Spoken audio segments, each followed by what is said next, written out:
Epistily nosoratan'ny apôstôly Paoly ho an'ny Romanina, toko 9.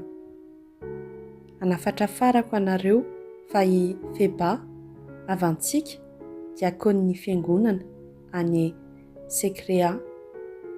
Noho ianareo tafaray amin'ny tompo dia raisy tsara izy araka izay mendrika ny samy vahoakan'Andriamanitra, ary ampio amin'izay raharaha ilany ianareo.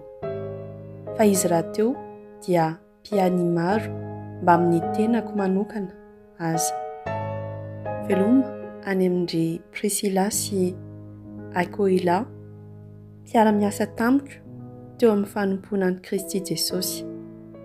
Nanao fihevery ny ainy hamonjena izy mivady, ary tsy izao ihany no misaotra azy roa, fa ny fiangonana rehetra any amin'ny hafa firenena koa.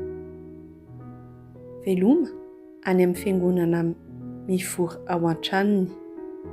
Veloma any amin'ny Epeneto malalako, izay kristianina voalohany tany Azia. Veloma any amin'ny Maria, izay nisahirana fatratra ho anareo. Veloma any amin'ndry Andronika sy Jonia, havako niara-nigadra tamiko, izay sady tsara laza eo amin'ireo apôstôly no tonga kristianina talohako aza. Veloma any amin'ny Ampliato malalako, izay tafaray amin'ny tompo. Veloma any amin'ny Orbano, mpiara-miasa taminay teo amin'ny fanomponan'i Kristy, ary koa any amin'ny Staki malalako. Veloma any amin'ny Apela, mpiasa azo antoka amin'ny fanomponan'i Kristy. Veloma any amin'ny ankohonan'i Aristobola. Veloma any amin'ny Herodiona, havako. Veloma any amin'ireo tafaray amin'ny tompo ao amin'ny ankohonan'i Narsisy. Veloma any amin'ndry Trifena sy Trifosa, izay misahirana ho an'ny tompo. Veloma any amin'ny Persida malala, izay nisahirana fatratra ho an'ny tompo.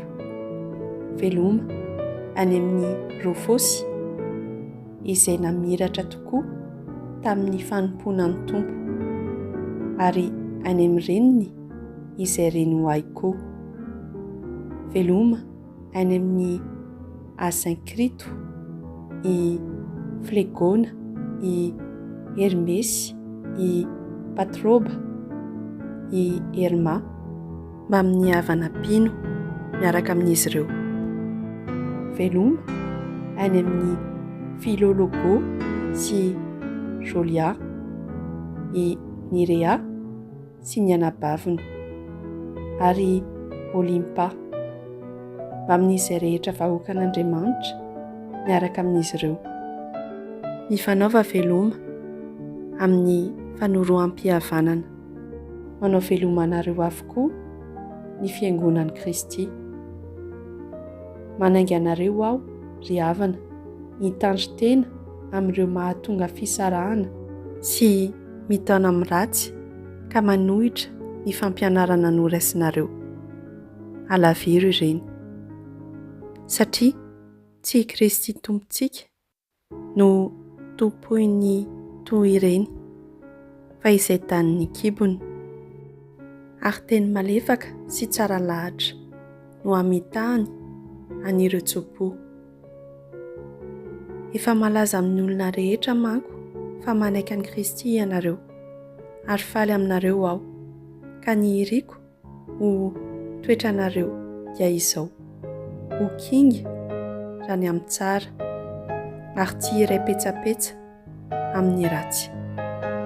Ilay Andriamanitra loharan'ny fiadanana kosa hanoritory faingana ny Satana eo ambanin'ny tongotrareo. Ombanareo anie ny fahasoavan'i Jesosy tompontsika. Manao veloma anareo i Timoty, mpiara-miasa amiko. Manao veloma anareo i losio sy jasona ary sosipatera izay samy havako. Noho isika tafaray amin'ny tompo, izao tersi izay nanao an-tsoratra ity taratasy ity dia manao velomanareo. Manao velomanareo i Gaio, ilay mpampiatrano ahy sady ivory an'ny fiangonana manontolo. Manao velomanareo i Erasta, mpitahiry ny volam-panjakana eto an-tanàna. Ary manao velomanareo i Koarta Havantsika. Ombanareo rehetra ny fahasoavan'i Jesosy Kristy Tompontsika. Amen. Ho an'Andriamanitra ny voninahitra, fa izy no mahay mampahery anareo araka ny vaovao mahafaly ambarako, araka ny hafatra toriko momba an'i Jesosy Kristy, araka ny fanehoana tamiko, ny tsiambaratelo takona hatrizay tao amin'izy Andriamanitra. Ankehitriny kosa izany tsiambaratelo izany dia naharihary tamin'ny alalan'ny soratr'ireo mpaminany araka ny didin'ilay Andriamanitra mandrakizay, ary nampahafantarina ny firenendrehetra mba hitarihana azy ireo ino sy hanaiky an'i Kristy. Eny, ho an'Andriamanitra any manam-pahendrenany ny voninahitra amin'ny alalan'i Jesosy Kristy mandrakizay. Amen.